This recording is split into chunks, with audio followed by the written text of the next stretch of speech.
Hi everyone, welcome to Advocacy Grand Rounds. I'm Bijou Basu, an MD PhD student at Case Western Reserve University, and I'm also the chair of the Health, Justice, and Equity Impact Area for Doctors for America. I will be your moderator for today's Advocacy Grand Rounds. I wanted to take a quick minute to invite you to officially join Doctors for America. Being a DFA member today means taking the important and simple step of selecting a membership level and paying your annual membership dues. There are 6 different levels to choose from, and a DFA team member will put the link to join in the chat. The purpose of our Advocacy Grand Round series is to provide the over 20,000 physicians, medical trainees, and other healthcare professionals in our network with monthly training and courses to support your advocacy efforts, modeled after clinical grand rounds, familiar to all of us, but with a health advocacy spin. We do these events at both 1 p.m. and 8 p.m. Eastern, so we can offer options to our members and hopefully maximize the number of members that can attend. While the content will be the same for each session, the Q&A conversation may be a little bit different.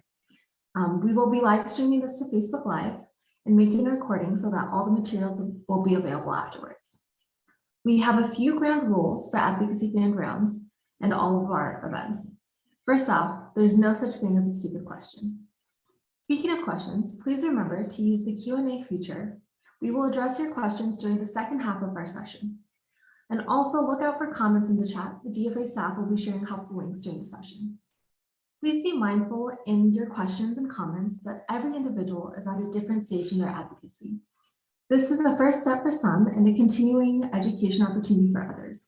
We welcome each of you from wherever you are in your advocacy journey and encourage patience and good intentions from all participants.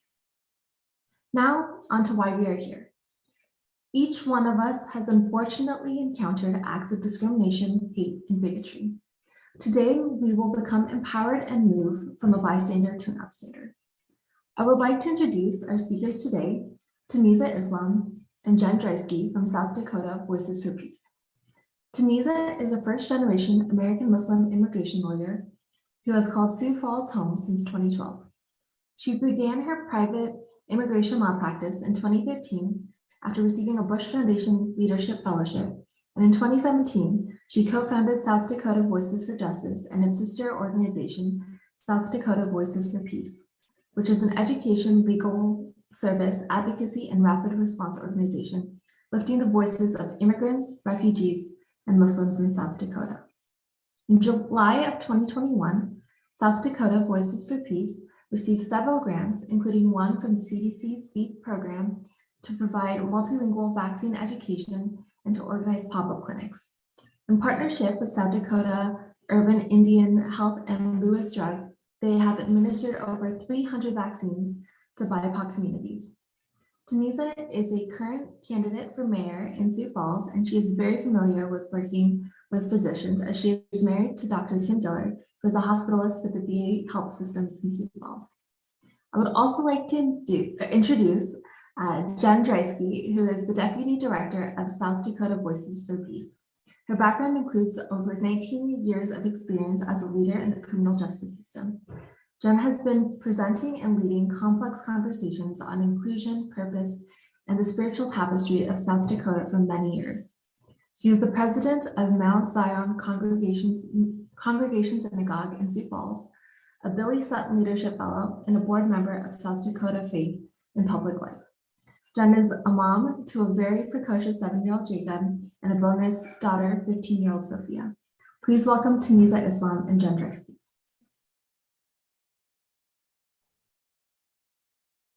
Thank you very much for having us. We're really excited to be a part of this community and both share our work and our expertise in doing a training we call going from a bystander to upstander. So bear with me as I try to share my screen here.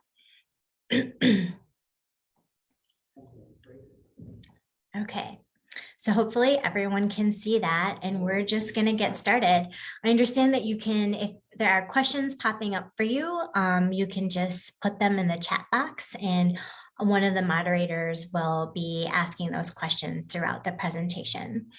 So again, my name is Taniza Islam. I'm an immigration attorney that founded two sister nonprofit organizations. We are located in Sioux Falls, South Dakota. And I did want to start with telling you a little bit more about our organization before diving into the presentation. So our vision as an organization is a South Dakota where the fabric is diverse, inclusive, and anti-racist. Our mission is to build power and enable healing in immigrant, refugee, and Muslim communities specifically by lifting their voices and walking alongside all of those who fight bigotry in our communities.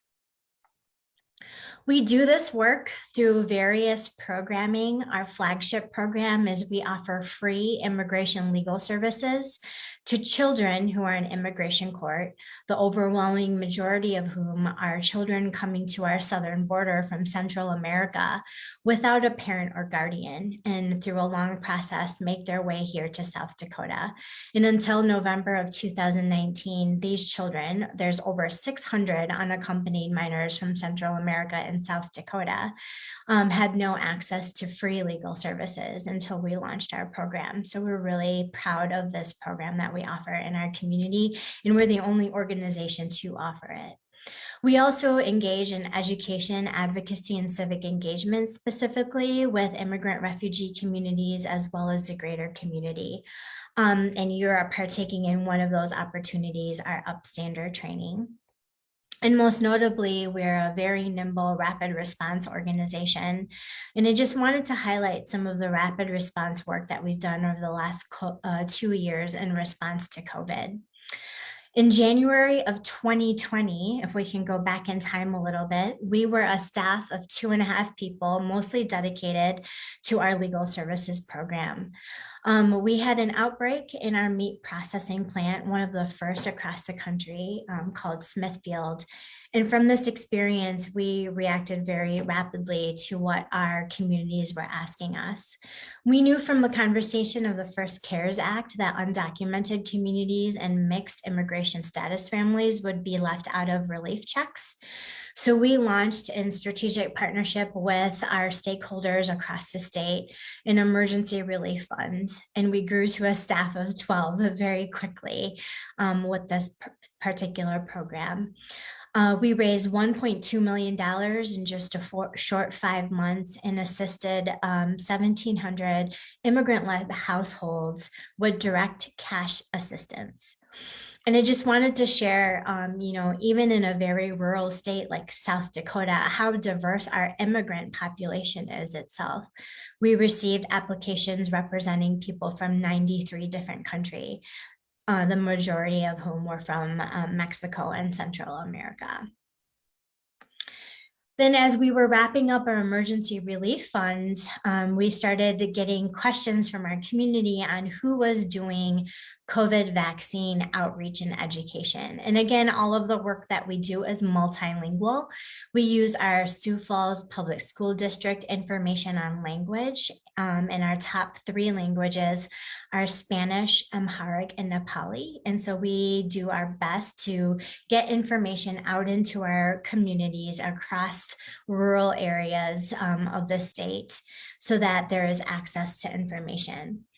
One fun fact about South Dakota, which is really relevant to this particular work, is that we are an English-only state, and what that has been interpreted to mean by government agencies from the city, county, and state levels is that it is unlawful for them to translate materials into other languages. There are exceptions to this rule, such as public health emergencies, other emergency situations. So the police and the fire department, for example, are exempt from this.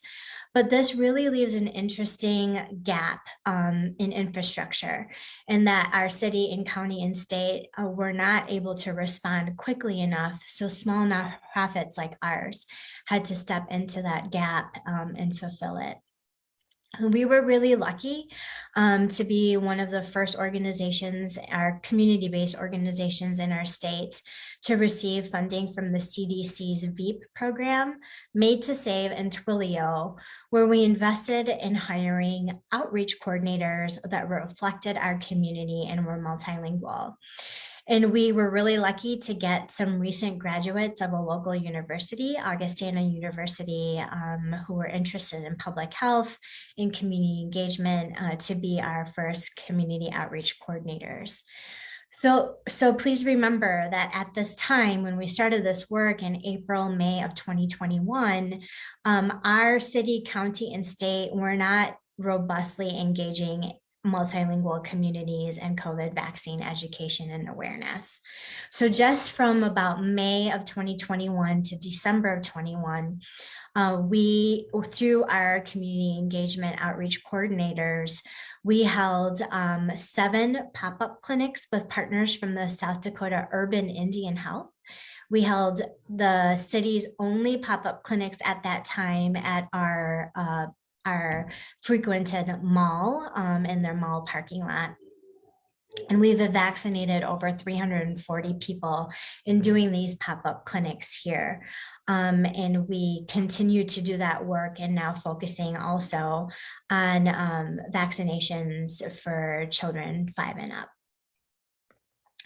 So today, the purpose of us being here together is to really talk about what it means to become an upstander. So typically this presentation is a 3-hour in-person training. So I apologize if I kind of breeze through some of these slides. But again, this recording will be available and I will provide my contact information if you have any specific questions that come up for you during or after that we could not get to today. So today we'll do a quick overview of understanding bias, microaggressions, and microinvalidations.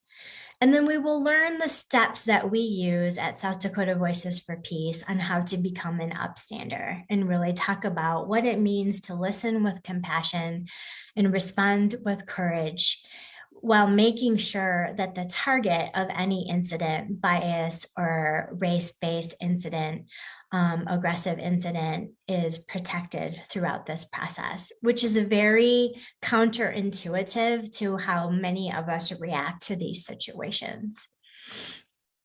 Our hope is that you will leave with knowledge and some tools to act when you encounter hate or biased incidences, and make a commitment today to no longer stand by the side, but to act with compassion and courage.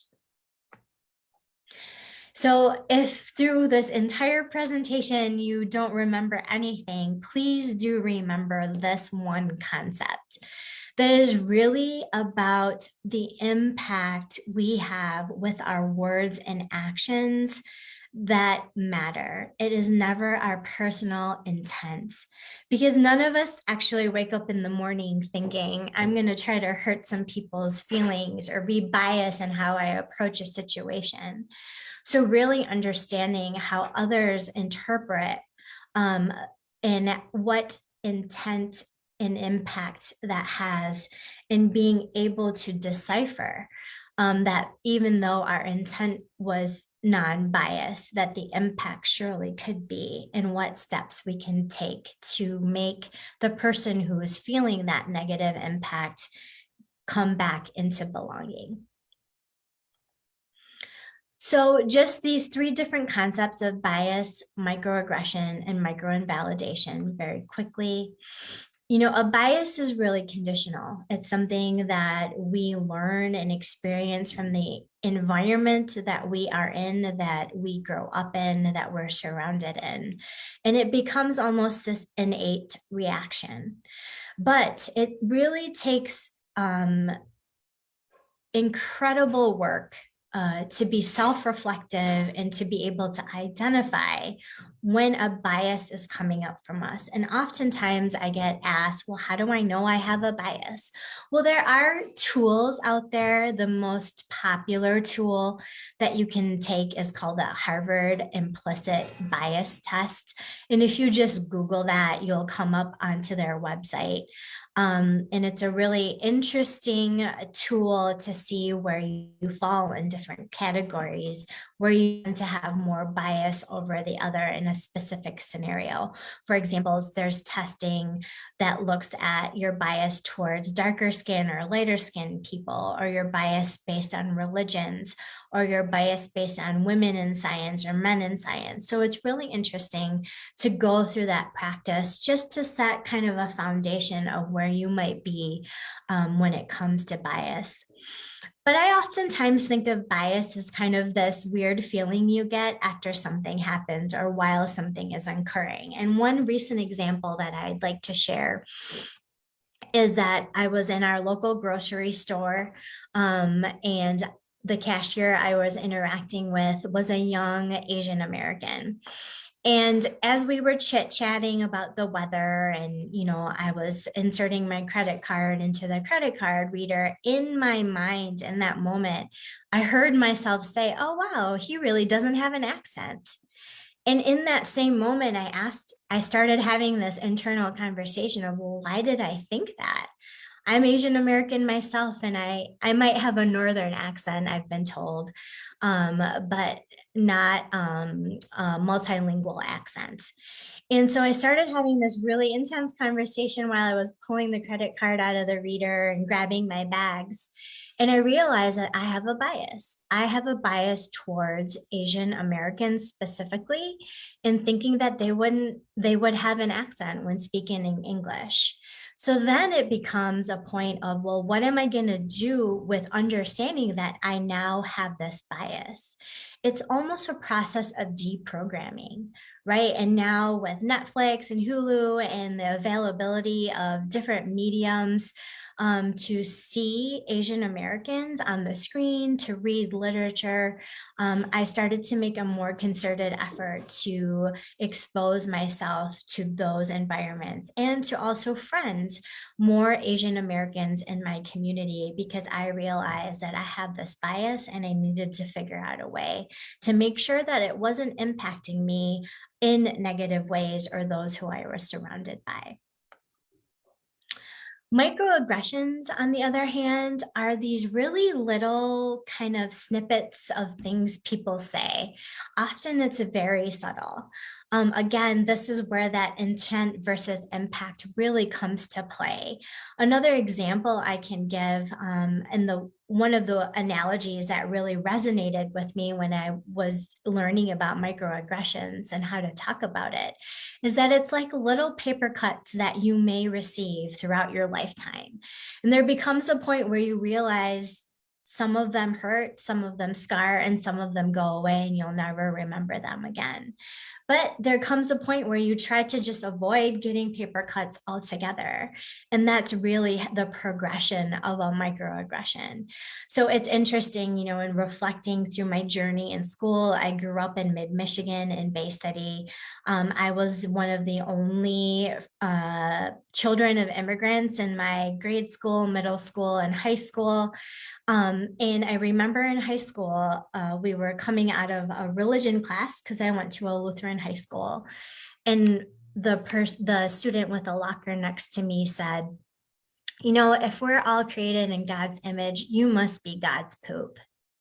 And in that moment, I didn't know how to react, and he walked away. And that was it. But that comment has stuck with me, no matter how little it may appear to be. And then I remember in college when we were reading literature in our African American literature class, and we were talking about this concept of tar babies. And a student, as we were walking out, said, well, you're my tar baby. And, it wasn't funny, and I didn't have time to react. But those are the moments that stick with me. And I try to think of, how I could have reacted in that situation, or what if someone would have stepped in and said, hey, that's just not something you can say. Another big concept that I'd like to share and talk about is microinvalidations.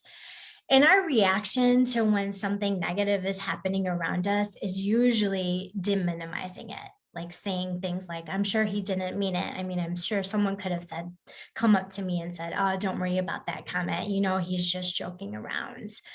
But unfortunately, the impact of those comments stick with the targets. And again, they build. And microinvalidations really do shut down communication, even though your intent in providing kind of this gut reaction of, oh, just don't worry about it. Let's, go to lunch, is that it creates more mistrust between you and probably the person that you're trying to comfort at that time.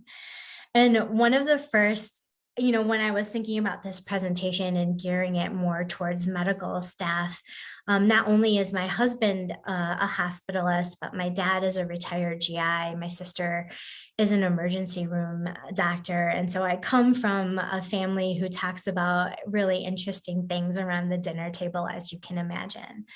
But my first experience that really was a big microinvalidation was when I first had a baby. And my husband and I went to the pediatrician's office, and the pediatrician knew he was in med school at that time and continued to speak to him only, though I was the one who was home with the newborn 24/7, and he was in residency. And I just really felt this big gap occurring in terms of my trust with the doctor, and not asking for, what was going on, what the issues are. And in fact, it was this mistrust that was growing with the physician where he said to me, I think you're a new mom and you're just really overreacting to a lot of things that were happening with the baby during the first 6 months of his life. And lo and behold, once we started feeding him solid food, he started to exhibit signs of food allergies and was tested, and we found out that he had severe food allergies, and that his early signs of eczema and abnormal bowel movements, on all of the things that I was bringing up to the pediatrician in that time, rang true. And there was never an apology. It was just kind of like, oh, your baby has food allergies and maybe you should stop breastfeeding. That really, really impacted how I saw my relationship with that physician in particular, and then advocated with my husband to switch because I felt very invalidated in that situation. So again, these micro invalidations sometimes can be macro invalidations and how it may impact your relationship with a patient or a patient's guardian or parent. So I think we have some time. So I would like to hopefully show this video. It's just a quick 2 minutes. It does use humor, but it really does a great job tying together all of these concepts that we briefly went over.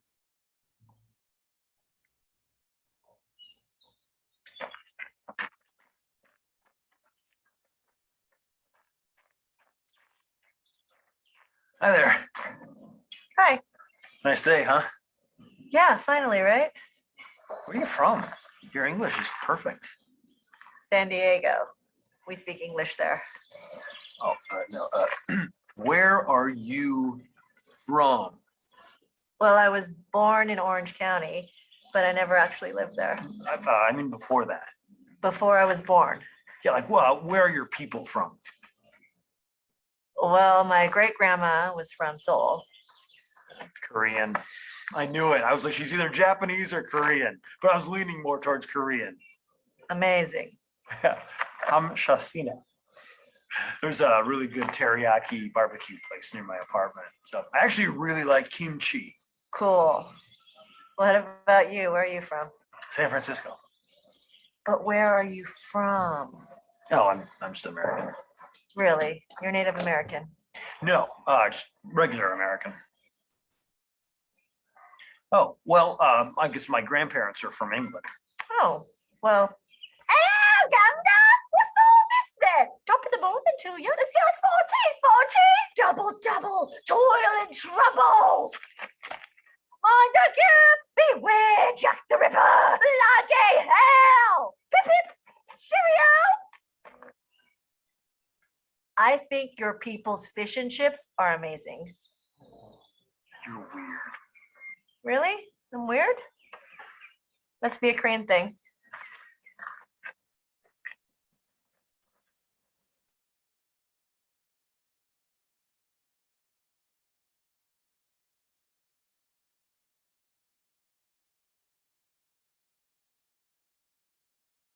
All right, so I think this is a really great video, again, using humor, which we don't encourage using in intense situations, but really encapsulating the intent of the gentleman wanting to learn more about the person he was interacting with, but the impact of it, making that person, the woman, feel like she wasn't American enough and having to then turn the tables on the person. And, you know, I think most of us who are racial minorities in this country can relate to being asked where they're from and what that really means, feeling like that you're actually not from here, you know, being born and raised in Michigan, and being asked that question.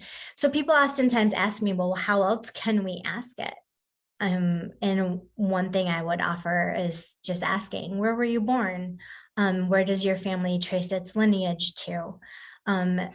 Really making sure that they still feel like they're American, but understanding that their family lineage may be to a different country or a different place.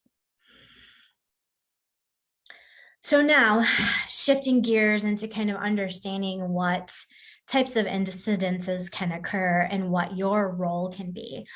Oftentimes when we're doing this presentation about how to be an upstander, it's really thinking of you as the upstander being the third person in the room, if you will. So you're observing a scenario that might involve a bias or might involve a microinvalidation or a microaggression. Oftentimes I get asked, well, what do I do when someone says something racist or biased to me? And that's kind of a different scenario, and it has to do a lot more with power dynamics and how comfortable you feel in asking that person why they think that way, and using open-ended questions to maybe get that person to realize that maybe the intent of what they were saying is not actually the impact they are having. So when you're the third person in the room, you know, we at Voices for Peace really believe, especially in these times, when there is an act of hate or a bias incident that occurs, that not taking action is really seen as apathy or even support for that hate or bias. And so depending on your comfort level, depending on what you know in the situation, and there's some steps that I'll be providing for you to make that assessment, it really is about taking some action, not letting a bias or hate incident just go by, because there are communities, there are individuals that are impacted, whether it be a small paper cut or whether it be a macro invalidation, that we all have an opportunity to step in and to disrupt the incident that is occurring. And a unique thing about our training is, you know, imagine going through a lifetime of microinvalidations and microaggressions and bias incidences, and hopefully not, but sometimes hate incidences. Oftentimes that person, which we call the target, goes through life never being made whole, never being asked how they are doing. And so we have realized that thinking more about a trauma-based approach to becoming an upstander is really making sure that that target, the person who is targeted with a bias, microinvalidation, microaggression, is made to feel whole again. And again, if you don't remember any of these steps that I'll be sharing with you, if you can remember to just concentrate your time on the target to make sure that they're okay and see what they need. And hopefully they will be able to tell you if emotions are high once emotions come back down. So the first step is really responding with courage. And when we respond with courage, it is critical just to take a moment to pause, because there's a lot of assessment that we have to do in this critical pause to understand what steps that we would like to take to make that target feel like they belong in the situation again, or are made to feel whole. So in this moment of pause, we really would like you to rate the threat. You know, what is your setting? Who are the people involved? Do you know them? Are there any allies in the room that you could bring to your side to disrupt the situation? You are really in charge of your own level of involvement and your own level of courage that you want to use in a situation, but to make sure that you are doing something.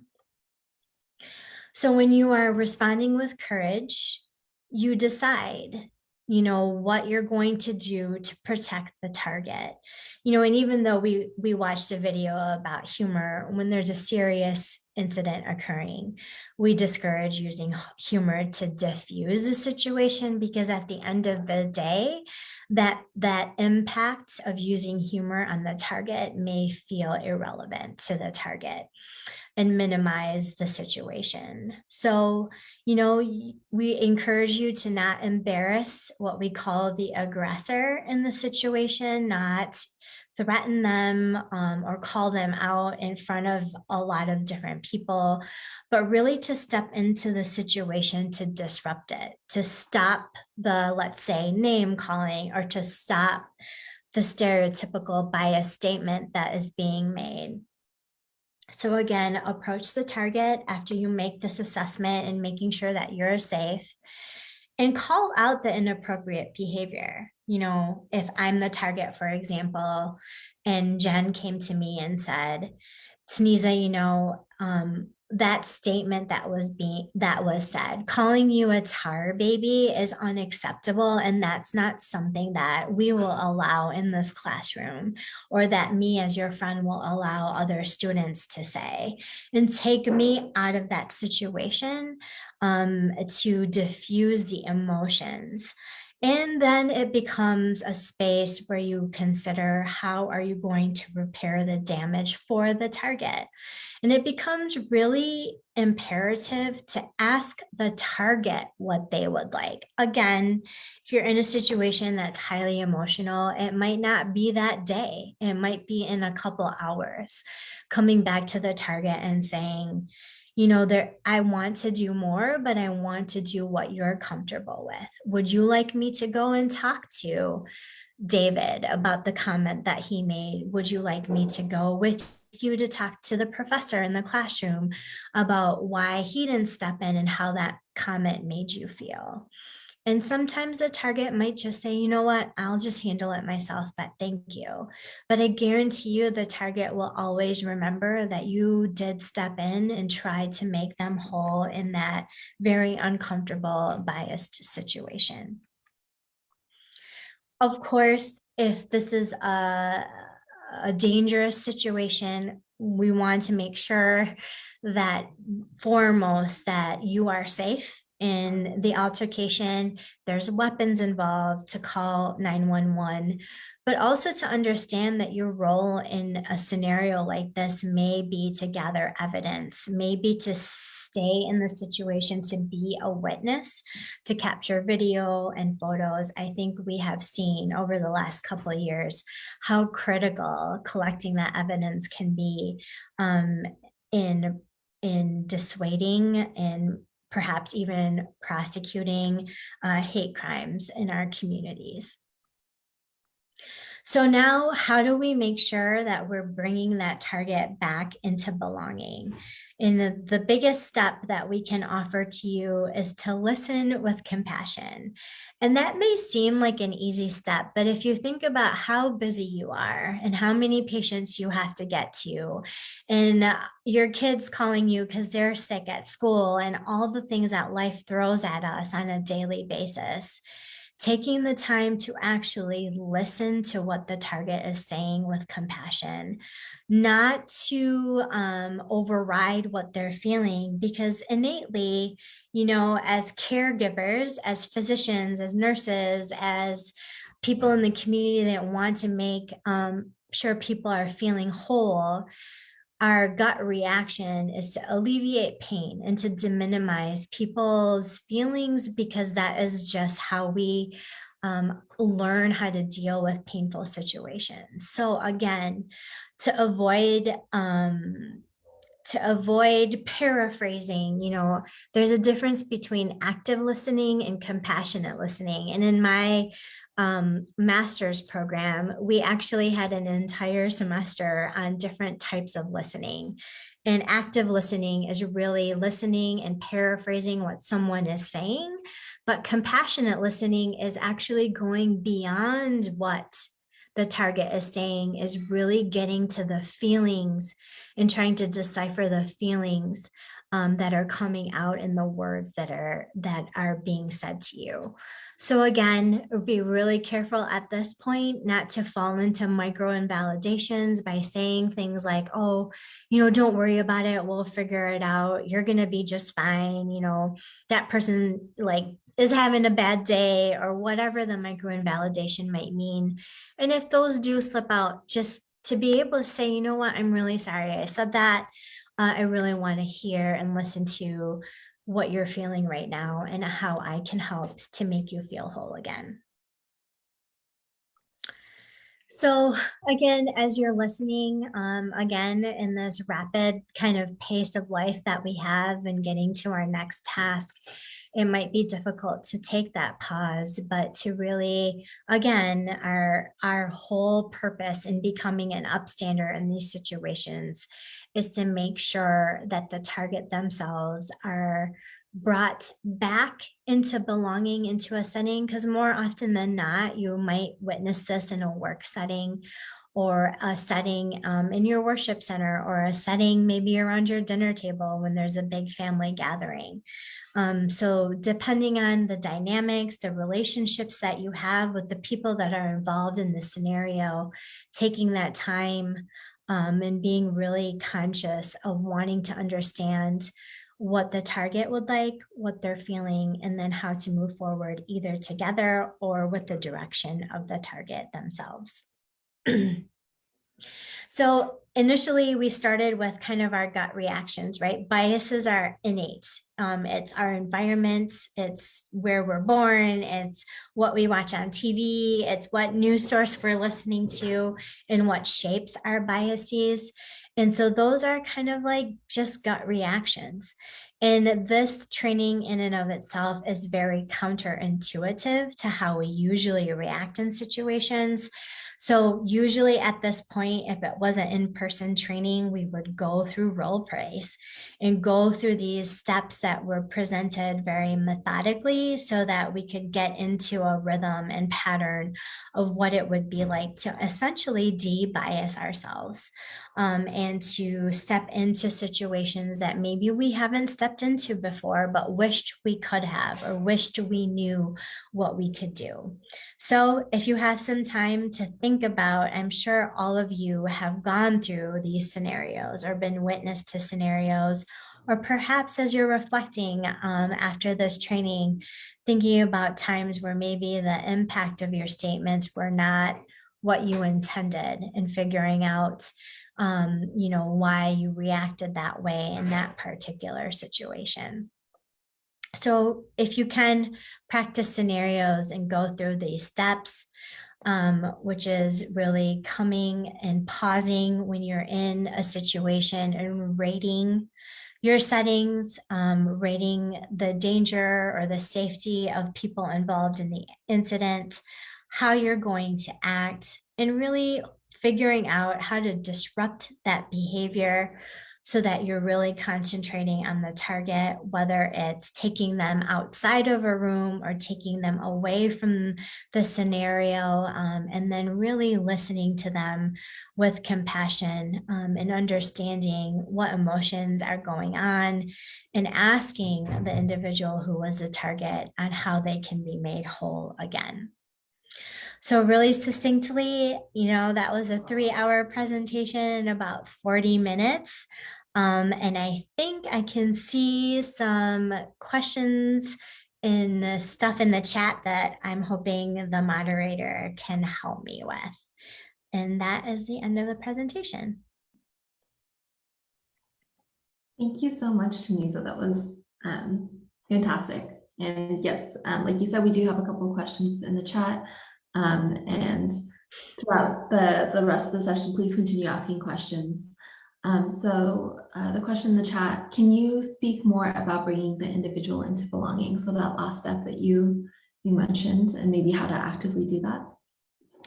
Yeah, I mean, so if we go back to, the scenario I presented about being in college and kind of leaving this class and a student making a comment to me about being a tar baby, and other people, I knew other people heard it too, right? It's like, other people can hear it.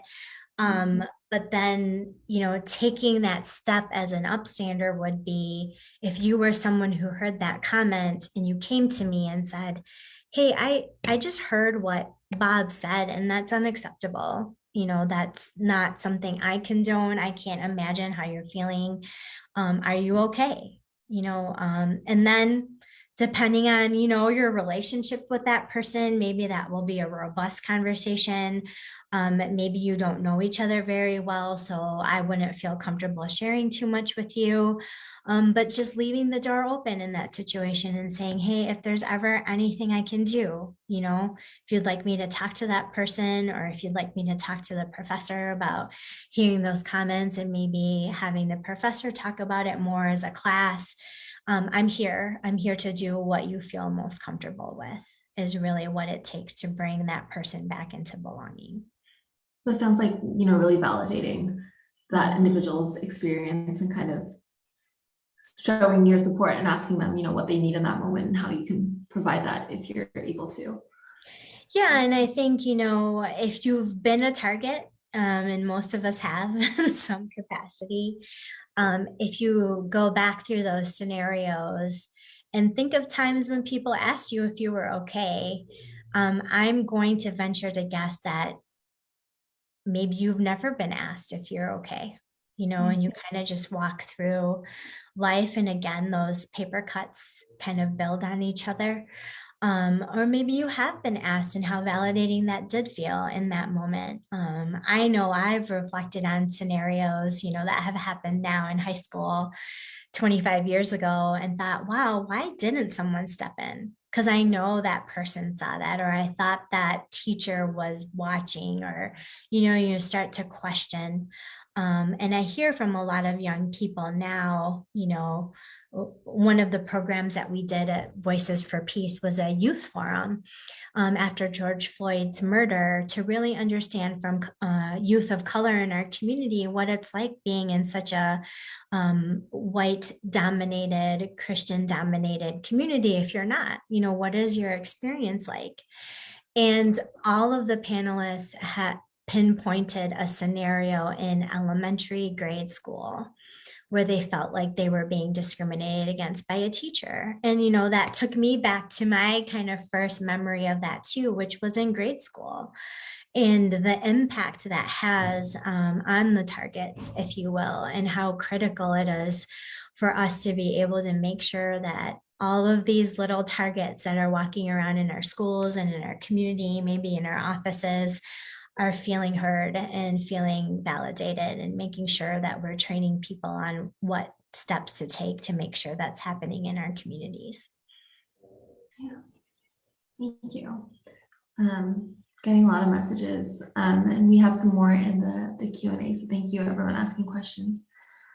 So we have another question that says, given that you've come from a medical family and you have lots of doctors in your family, any thoughts on talking to medical colleagues that share their biases, and kind of how to address it in that situation? That's obviously not always easy to bring up.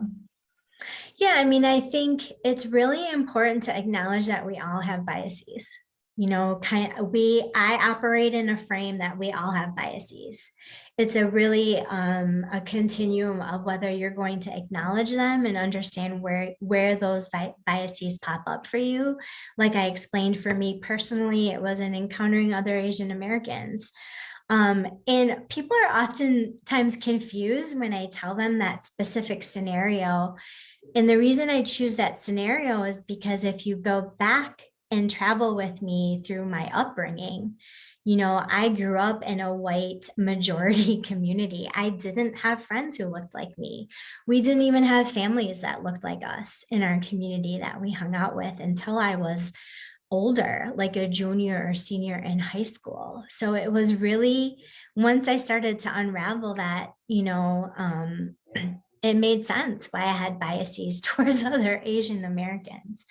And so I think it's really important to have safe spaces and brave spaces where colleagues can come together and talk about their biases. And then, as a team, figure out, how is your bias having a negative impact on how you're approaching your patients? Not all biases have a negative impact on how you deal with something else, some scenario, but it could.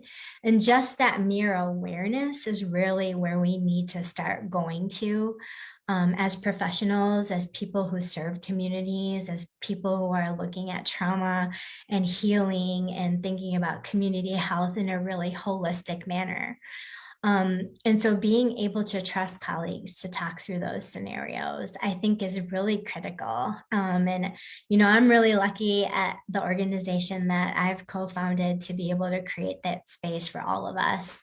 And then we have community who comes here to talk about those scenarios. And maybe that's not your office, but maybe it's somewhere else, with a couple of friends at a happy hour where you can talk about those things. But it's becoming more and more critical to openly talk about our biases with the intent of impact of getting over them and learning how to deprogram ourselves from those biases. Absolutely. Another question we have was, how would you handle a situation in which the impact of the aggression was not necessarily, clear cut, or it's unclear that necessarily bias was occurring, but you still want to, be there for the target? How would you approach that situation? Yeah, I kind of view the world through a continuum, so a bias incident could be a super microinvalidation, but if it felt wrong to you and you weren't the target, it probably felt wrong to the target too. That's probably in most scenarios a safe assumption to make. But again, there's so many different factors that go into how you approach a situation. And the primary factor would be your relationship to the target or your relationship to the aggressor and how you want to handle the situation. So, kind of a rule of thumb, if you're feeling uncomfortable and you're not the target, other people are feeling uncomfortable by what was said or what was done as well. Yeah. And then another question that we have, and I want to thank you for sharing some of your personal experiences with microaggression, racism that you've experienced, was how to know if you're still healing from the impact of some of these microaggressions, and how to heal from them years after you've experienced them, if you have any advice on that.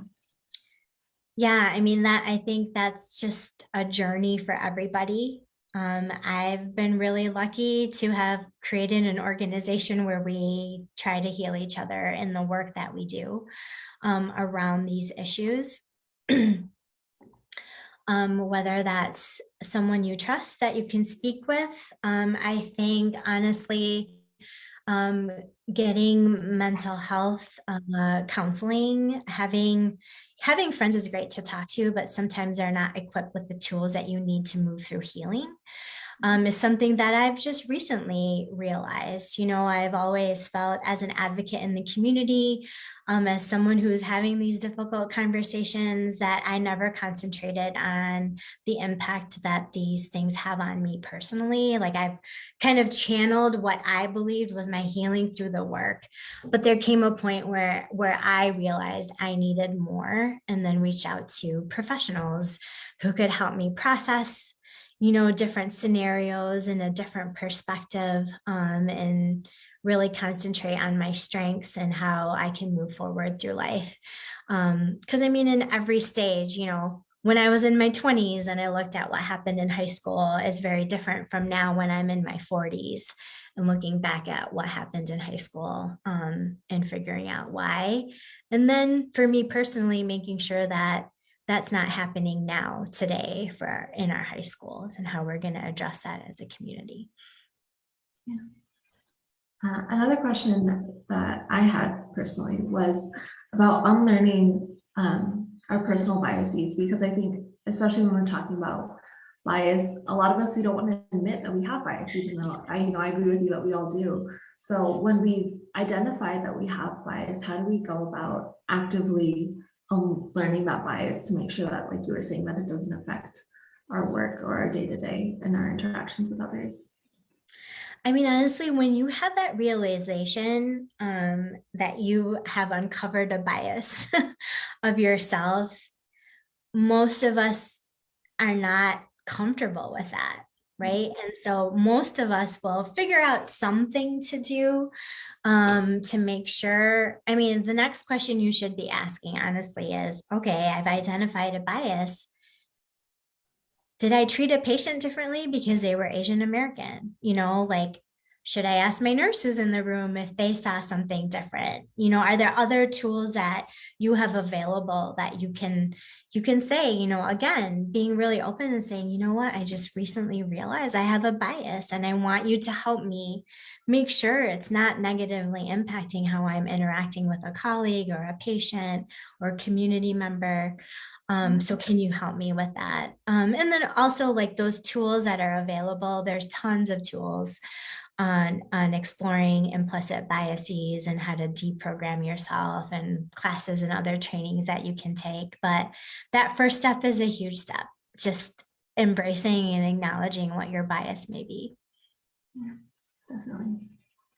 Thank you so much. I don't see any other questions in the chat or the Q&A, but any kind of final closing thoughts that you want to share before I wrap up our session for today?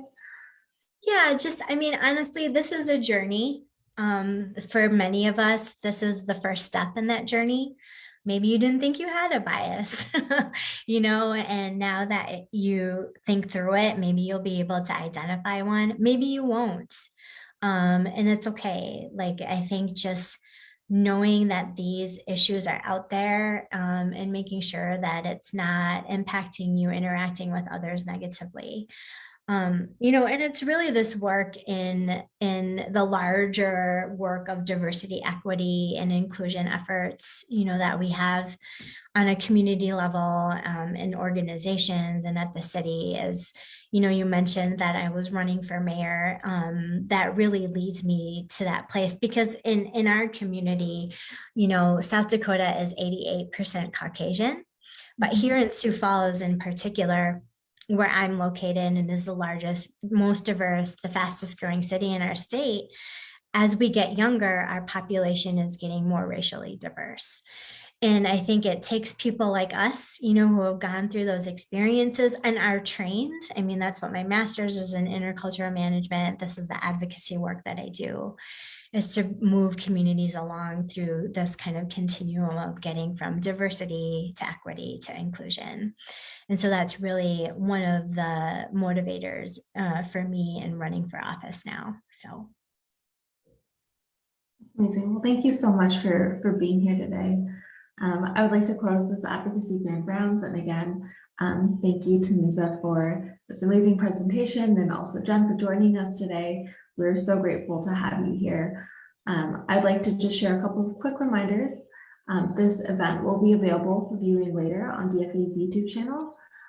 Please take just 2 minutes to complete our survey. I believe the link is in the chat. This gives us an opportunity to learn more from you about what you'd like to see in future sessions, and also what went well in the session. Thank you for being here today and for all that you do on behalf of patients. We hope that you'll become an official DFA member today and take a look at the benefits of membership on DFA's new website. The #1 reason doctors, medical students, and health advocates join DFA is to be with other like-minded people that share the same values and priorities. This is your tribe, so please join us. And please remember to follow us on Twitter, LinkedIn, Facebook, and to stay up to date with all DFA programs, events, and the ways to get engaged. Thank you again all for attending, and have a great rest of your day. Thank you. Bye.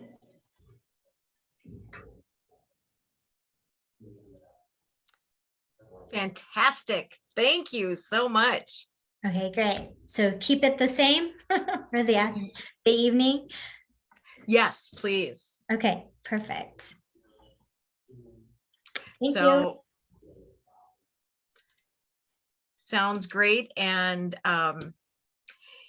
anything that we need to do differently or better to help you? No, I think it was smooth. Yeah. Wonderful. So lots of great comments. And so we will get together tonight. So about 15 minutes prior, and we'll be good to go. So have a wonderful day, and we'll see you in a little bit. Great. Thank you. Thank you. Bye-bye. Bye.